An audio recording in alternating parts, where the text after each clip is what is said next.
بسم اللہ الرحمن الرحیم۔ پارہ نمبر 12 کا خلاصہ پیش خدمت ہے۔ مضامین تو بہت زیادہ ہیں اس پارے کے اندر بھی، لیکن اختصار کے ساتھ صرف چند چیزوں کی طرف توجہ ہی دلانی مقصود ہے، اور یہ کہ اس میں ہمارے لیے کیا نصیحت اور پیغام اور عبرت ہے۔ یہ پارہ شروع ہوتا ہے پارہ نمبر 12 جس آیت سے وَمَا مِن دَابَّةٍ فِي الْأَرْضِ إِلَّا عَلَى اللَّهِ رِزْقُهَا وَيَعْلَمُ مُسْتَقَرَّهَا وَمُسْتَوْدَعَهَا كُلٌّ فِي كِتَابٍ مُبِينٍ۔ اس آیت میں اللہ رب العزت نے اپنی دو صفات کا ذکر بھی فرمایا، اور اس کے ساتھ ساتھ انسان کو ایک بہت بڑی بات سمجھائی۔ دو صفات جن کا ذکر فرمایا، پہلی صفت ہے رازق ہونا، وَمَا مِن دَابَّةٍ فِي الْأَرْضِ إِلَّا عَلَى اللَّهِ رِزْقُهَا، کہ روئے زمین کے اوپر جتنی بھی مخلوقات ہیں اللہ تعالیٰ فرماتے ہیں، صرف انسان نہیں بلکہ جتنی بھی مخلوقات ہیں اللہ تعالیٰ فرماتے ہیں کہ ان کا رزق میرے ذمہ ہے۔ یہ تو اللہ رب العزت کی ایک صفت رزاقیت کا تذکرہ ہوا۔ دوسری جو صفت اللہ تعالیٰ نے بیان فرمائی وہ اپنے علم کی صفت بیان فرمائی، وَيَعْلَمُ مُسْتَقَرَّهَا وَمُسْتَوْدَعَهَا، کہ انسان کے جتنے، یا انسان نہیں بلکہ جتنی مخلوقات ہیں روئے زمین پر، ان کے عارضی ٹھکانے اور ان کے مستقل ٹھکانے اللہ رب العزت سب کے سب جانتے ہیں۔ اب جو بات انسان کو یہاں پر سمجھائی ہے وہ یہ ہے کہ رزق تم تک پہنچانا اس کی ذمہ داری اللہ رب العزت نے اپنے ہاتھ میں لے لی ہے، لہٰذا انسان رزق کی طرف سے اپنی فکر چھوڑ دے، اپنی پریشانی اپنی ٹینشن چھوڑ دے۔ اللہ رب العزت نے رزق کی ذمہ داری اپنے ہاتھ میں لے لی ہے۔ ہاں، ایک بات یاد رکھیے گا، یہ ادھوری بات ہے، مکمل بات اس طرح سے ہے کہ محنت کرنا، کوشش کرنا، یہ اللہ رب العزت نے انسان کے اوپر رکھا ہے کہ تم محنت کرو۔ طلب کسب الحلال، رزق حلال کمانے کے لیے محنت اور کوشش کرنا فریضہ اللہ تعالیٰ نے مسلمان کے اوپر فرض فرمایا ہے۔ وابتغوا من فضل اللہ، نکلو اللہ کی راہ میں اور اللہ کا فضل تلاش کرو، روزی روٹی تلاش کرو۔ ٹھیک ہے، ایک انسان کی ذمہ اتنا کام ہے، وہ نکلے، محنت کرے، کوشش کرے، اپنی بہترین صلاحیتوں کو اس میں استعمال کرے۔ انسان کو رزق ملے گا، کتنا رزق ملے گا وہ اللہ رب العزت کی ذات اس کو عطا فرمائیں گے۔ یہ انسان کے اختیار میں نہیں ہے کہ جتنی میں محنت کر رہا ہوں مجھے اتنا رزق ملے۔ کئی دفعہ بہت زیادہ محنت پر تھوڑا رزق ملتا ہے، اور کئی دفعہ بہت تھوڑی محنت پر بہت زیادہ رزق ملتا ہے۔ کتنا ملے گا اس کا فیصلہ 100% اللہ رب العزت کے ہاتھ میں ملے گا انسان کو۔ بسا اوقات وہ بالکل خالی ہاتھ ہوتا ہے، رزق اللہ پاک اس کو بھی عطا فرماتے ہیں۔ ایک مضمون تو شروع میں یہ بیان فرمایا، لہٰذا انسان کو متوجہ کر دیا کہ تمہاری اصل جو محنت ہے اور کوشش ہے اور تمہاری اصل جو فکر ہے وہ رزق کے پیچھے نہیں ہونی چاہیے، بلکہ وہ اس کام کی طرف ہونی چاہیے کہ اللہ رب العزت نے جو عبادات مجھ پر لازم فرمائی ہیں اور دنیا میں بھیجنے کا جو اصل مقصد مجھے دیا ہے، میں اس پہ اپنے آپ کو فوکس کروں۔ اس کے بعد اس سورہ میں، یہ سورہ ہود ہے، 12ویں پارے کے شروع میں سورہ ہود چل رہی ہے۔ اس سورہ ہود میں اللہ رب العزت نے 6 انبیاء علیہم السلام اور ان کے واقعات بیان فرمائے ہیں، اور بڑی تفصیل سے بیان فرمائے ہیں۔ یہ بلکہ پوری سورت ہی ان واقعات پر مشتمل ہے تقریباً۔ ان میں سے پہلا جو واقعہ ہے جس عظیم المرتبت نبی کا ہے وہ سیدنا حضرت نوح علیہ السلام ہیں۔ اللہ رب العزت نے ان کا واقعہ تفصیلاً بیان فرمایا۔ خاص طور پر جب عذاب آیا ہے قوم نوح کے اوپر، اس عذاب کو بہت تفصیلاً اس پارے کے اندر بیان کیا گیا ہے۔ اچھا، حضرت نوح علیہ السلام کا جو بیٹا تھا وہ ان پر ایمان نہیں لایا تھا۔ جب عذاب کا ظہور شروع ہوا تو نوح علیہ السلام تو اللہ کے نبی تھے، وہ جانتے تھے کہ جو عذاب ہوتا ہے یہ معمولی چیز نہیں ہوتی، یہ عذاب بہت تباہ کن ہوتا ہے، پیچھے کچھ بھی نہیں بچتا۔ تو چاہتے تھے کہ میرا بیٹا بچ جائے کسی طرح، تو کہنے لگے کہ بیٹا اللہ تعالیٰ کا حکم ہے کہ جو میرے ساتھ میری اس کشتی میں سوار ہو جائے گا وہ اس عذاب سے نجات پا جائے گا، وہ اس عذاب سے محفوظ رہے گا، لہذا یا بنی ارکب معنا، اے بیٹے آ جاؤ اور میرے ساتھ میری کشتی میں سوار ہو جاؤ تاکہ تم بھی بچ جاؤ اس عذاب سے۔ تو وہ بیٹا کہنے لگا ابا جان کیسی باتیں کر رہے ہیں آپ، پانی ہے نا، بارش بھی برس رہی ہے اور زمین سے بھی کچھ پانی ہے، سآوی الی جبل یعصمونی من الماء، تو میں پہاڑ پہ چڑھ جاؤں گا۔ تو پہاڑ کتنا پانی آ جائے گا؟ چند فٹ آ جائے گا، چند 100 فٹ شاید آ جائے پانی، چند 100 فٹ بہت پانی ہوتا ہے، چلیں یعصمونی من الماء، میں پہاڑ کی چوٹی پہ چڑھ جاؤں گا، بچ جاؤں گا۔ تو اللہ رب العزت نے، بلکہ حضرت نوح علیہ السلام نے اس موقع پہ فرمایا لا عاصم اليوم من امر اللہ الا من رحم، اے بیٹا آج اللہ نے کسی پر رحم کیا اور اس کو بچایا تو وہ بچے گا، ورنہ نہیں بچ سکتا کوئی۔ اچھا یہ بات چیت چل رہی تھی، وحال بینہم الموج، اور ان کے درمیان ایک لہر حائل ہوئی، لہر آئی بہت بڑی، اور فکان من المغرقین، اور ان کا بیٹا پانی میں غرق ہو گیا۔ نبی کا بیٹا نبی کے سامنے، اور نبی کشتی میں سوار ہیں، خود بچ سکتے ہیں، ایمان والے بچ سکتے ہیں۔ یہاں 2 باتیں سمجھ لیجئے۔ پہلی بات یہ ہے کہ بچانا یا تباہ کرنا یہ اللہ کے ہاتھ میں ہے، اللہ کے سوا کوئی نہیں بچا سکتا، کوئی نہیں کسی کی حفاظت کر سکتا اللہ کے سوا، ورنہ نبی اپنے بیٹے کو ضرور بچا لیتے۔ اور دوسری بات کہ ایمان وہ بنیاد ہے جس پر اللہ رب العزت حفاظت فرماتے ہیں اور جس پر اللہ رب العزت فیصلے فرماتے ہیں، ایمان وہ بنیاد ہے۔ بیٹا باپ بچ رہا ہے، باپ کے ساتھ اور بھی کئی افراد ہیں وہ بھی بچ جائیں گے، کیوں؟ ایمان والے ہیں۔ اور بیٹا نہیں بچ پایا اور پوری قوم نہیں بچ پائی، کیوں؟ ایمان سے محروم تھے۔ ایمان وہ نعمت اور دولت ہے جس پر اللہ رب العزت انسانوں کے بچنے کے یا عذاب کے، تباہی کے فیصلے فرماتے ہیں۔ سو اپنے ایمانوں کی حفاظت کرنی ہے، اپنے ایمانوں کو بچانا ہے۔ ایمان والا دنیا میں بھی بچے گا، لیکن خدا نخواستہ اگر بالفرض اللہ کی طرف سے آزمائش آئی دنیا میں، آخرت میں اللہ پاک اس کو بچا لیں گے۔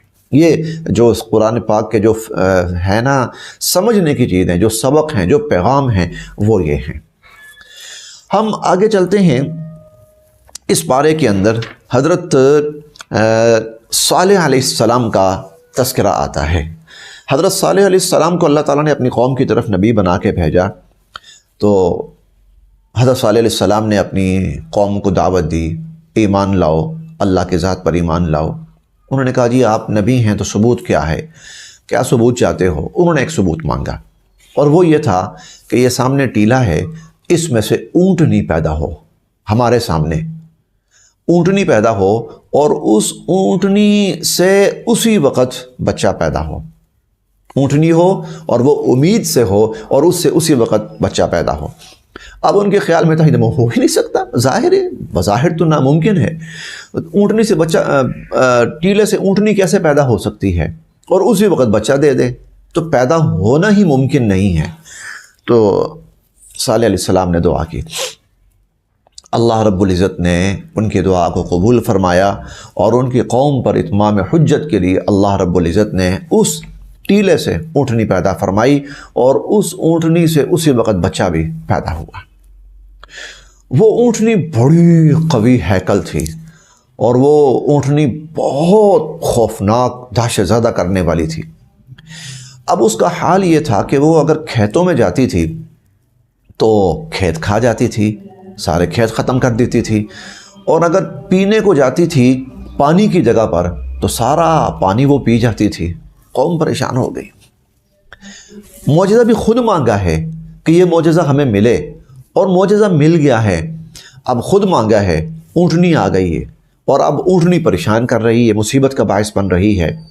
صالح علیہ السلام یہ چیز دیکھ رہے تھے، اپنی قوم سے کہا لا تمسوها بسوء، دیکھو اس کو نقصان پہنچانے کی کوشش نہ کرنا، فیاخذکم بعذاب علیم، تو تمہیں بہت دردناک عذاب یا بعذاب قریب، بہت جلد تم اللہ کے عذاب کا شکار ہو جاؤ گے۔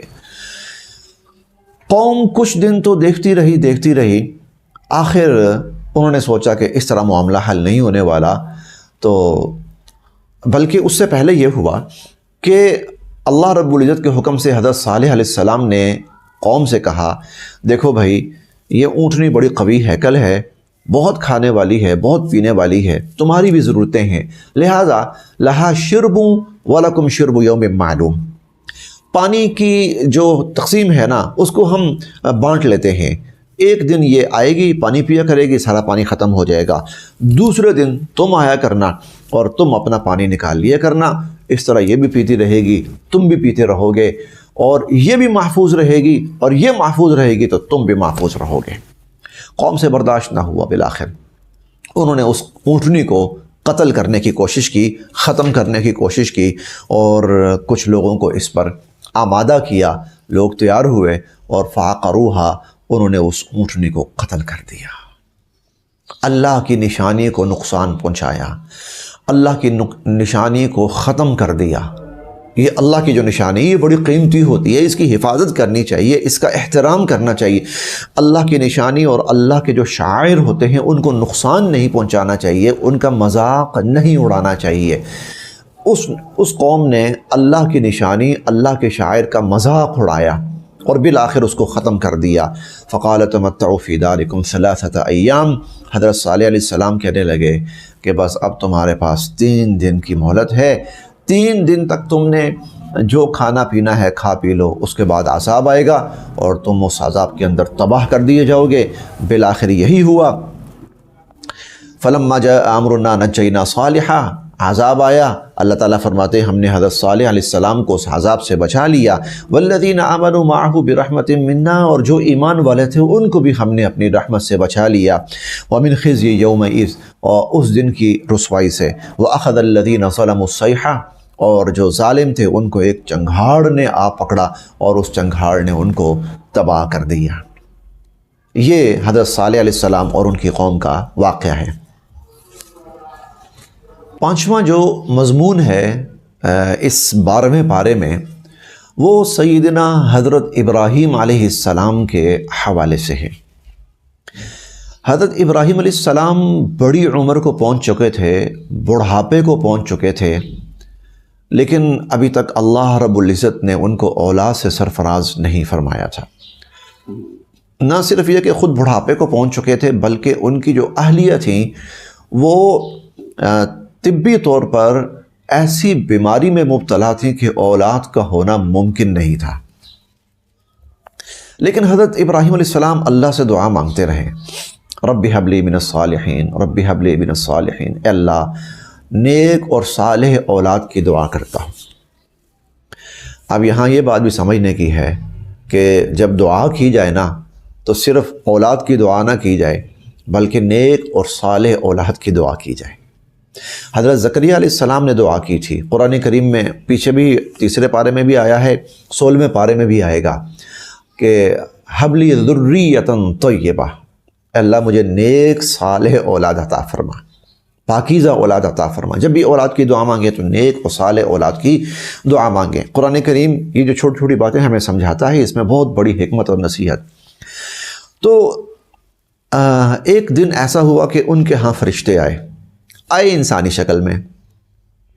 شکل میں آئے، بطور مہمان کے آئے، تو فأوجس منہم خیفہ، تو تھوڑا سا خوف سا محسوس ہوا، اجنبی سے لوگ ہیں، پتہ نہیں کون آئے ہیں، کچھ ان کے تیور بھی نا عجیب سے تھے، جس سے حضرت ابراہیم علیہ السلام کچھ خوف زدہ ہوئے۔ جیسے کھانا پیش کیا تو کھانے کو ہاتھ ہی نہ لگائے، فلما رأى أيديهم لا تصل إليه، دیکھا کہ وہ کھانے کو ہاتھ ہی نہیں لگا رہے، نکرهم وأوجس منهم خیفہ۔ تو وہ فرشتے بالآخر بول پڑے، کہنے لگے کہ ہم اس لیے آئے ہیں فبشرناها بإسحاق، کہ ہم آپ کو ایک بیٹے حضرت اسحاق اور اس کے بعد حضرت اسماعیل علیہ السلام کی بشارت دینے آئے ہیں، ہم آپ کو بیٹے کی اولاد کی بشارت دینے آئے ہیں۔ ان کی اہلیہ موجود تھیں، انہوں نے یہ بات سن لی، وامرأتہ قائمۃ فضحکت، تو ہنس پڑی اور کہنے لگی کہ یا ویلتا االد وانا عجوز وہذا بالی شیخا، یا ویلتا، ارے کیسی بات کر رہے ہو، یہ کیا کہہ رہے ہو تم؟ االد، میرے ہاں اولاد ہوگی، میں ماں بنوں گی، انا عجوز، میں بڑھیا ہوں۔ اچھا یہاں عجوز ہے اور آگے 26 پارے میں آئے گا عقیم، عجوز بھی ہوں، بڑھیا بھی ہوں، عقیم، بانجھ بھی ہوں، اولاد کا ہونا ممکن نہیں ہے۔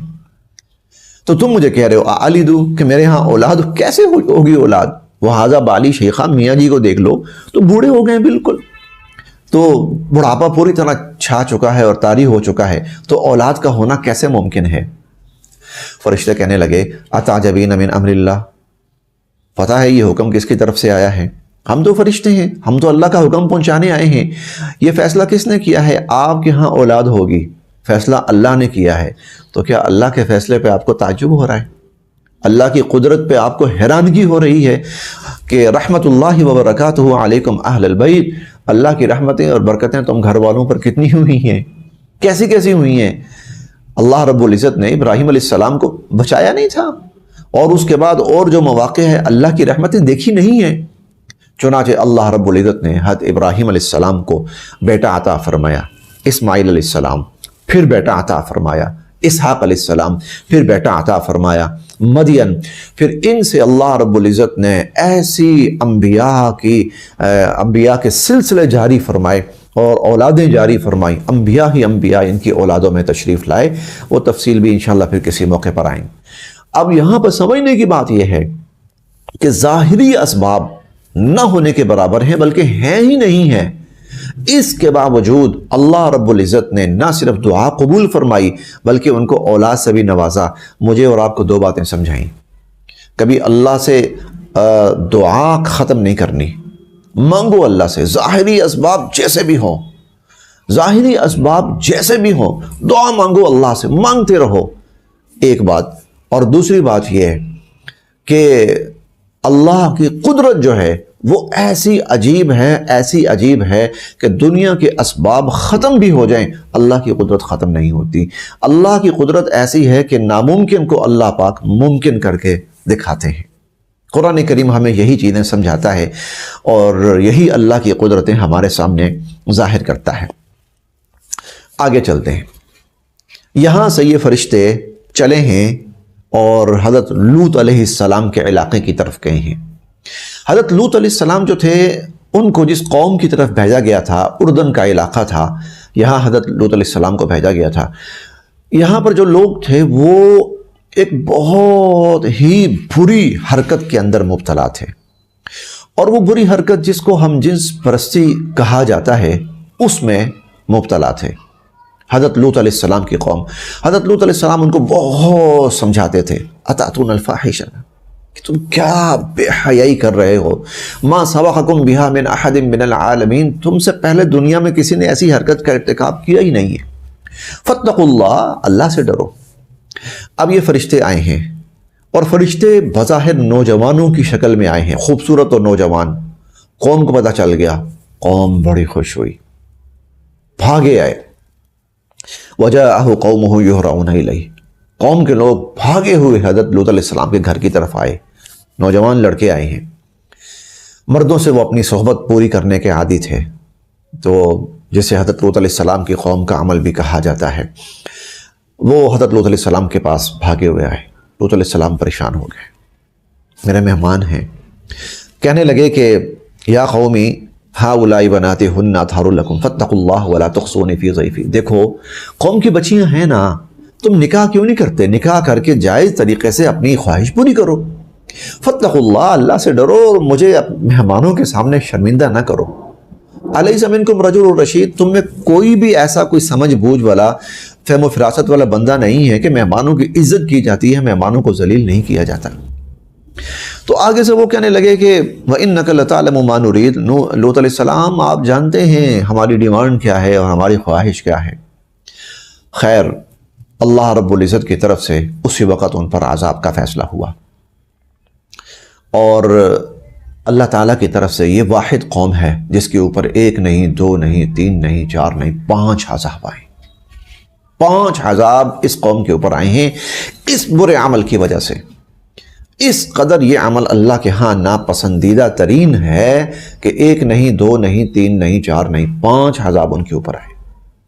ان کو اٹھایا گیا، پوری بستیوں کو اٹھایا گیا. فرشتے اللہ کی قدرت سے آئے تھے تو ان بستیوں کو ان لوگوں سمیت اٹھایا گیا اور اٹھا کر آسمان کے قریب لے جا کر الٹا پٹخ دیا گیا. ایک عذاب ان کے اوپر یہ آیا، ایک عذاب ان کے اوپر یہ آیا کہ آسمان سے ان کے اوپر پتھروں کی بارش برسائی گئی. جعلنا عالیہا سافلہا، اللہ فرماتے ہیں ہم نے ان کو تہ و بالا کر دیا. وامطرنا علیہم حجارۃ من سجیل منضود مسومہ، اور ان کے اوپر ہم نے ایسے پتھر برسائے جو نوکدار تھے.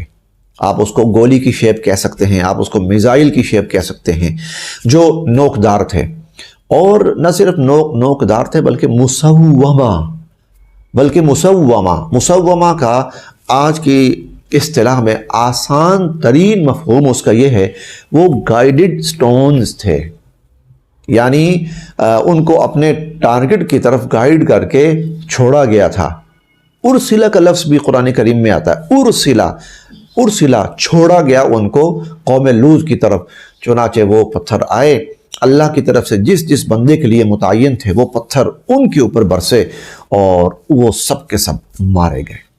پھر اللہ رب العزت نے ان کے اوپر غلیظ ترین گندہ ترین پانی برسایا، اور وہ قوم جس جگہ دھنسی اور جہاں پہ آ کے وہ پانی گرا اس کو آج ڈیڈ سی کہا جاتا ہے. بحر میت، بحیرہ میت بھی کہا جاتا ہے، بحر مردار بھی، ڈیڈ سی بھی. یہ وہ جگہ ہے جہاں پہ آ کر قوم لوط تباہ ہوئی اور قوم لوط کے اوپر یہ غلیظ ترین پانی برسایا گیا.